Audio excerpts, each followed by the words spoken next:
যে আপনারা যে দল করছেন তার মধ্যে আপনাদের দলীয় যে বয়ান, পলিটিক্যাল যে বক্তব্য, এটা গুরুত্বপূর্ণ। আপনারা পলিটিক্যাল বক্তব্য পরিষ্কার না করে দল করলে বেশি দূর আগাতে পারবেন না। এবং এই যে দল করবেন, সেই দলের পলিটিক্যাল বক্তব্যে যে বয়ান, আপনাদের ন্যারেটিভ থাকবে, সেখানে কোনো সুবিধাবাদিতার আশ্রয় নেওয়ার সুযোগ নাই। আপনারা যদি এখন থেকে সুবিধাবাদিতার আশ্রয় নেন, তাহলে যে মহান বিপ্লবের মাধ্যমে আপনারা দল প্রতিষ্ঠা করতে যাচ্ছেন, সেই বিপ্লবকে অবমাননা করা হবে।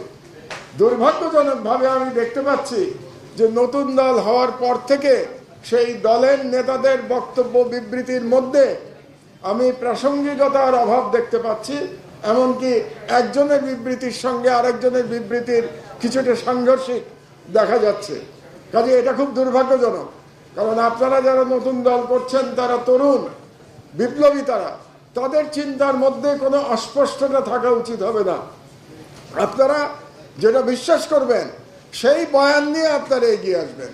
এখন আপনারা যদি সেই বয়ানের মধ্যে কোনো কারচুপির চেষ্টা করেন, তাহলে মনে হবে যে বাংলাদেশে যে ট্র্যাডিশনাল রাজনীতি চলে আসছে গত 54-55 বছর ধরে, এবং যার পরিণামে বাংলাদেশে ফ্যাসিবাদের উত্থান ঘটেছিল, আপনারা সেখান থেকে বের হতে পারেন নাই।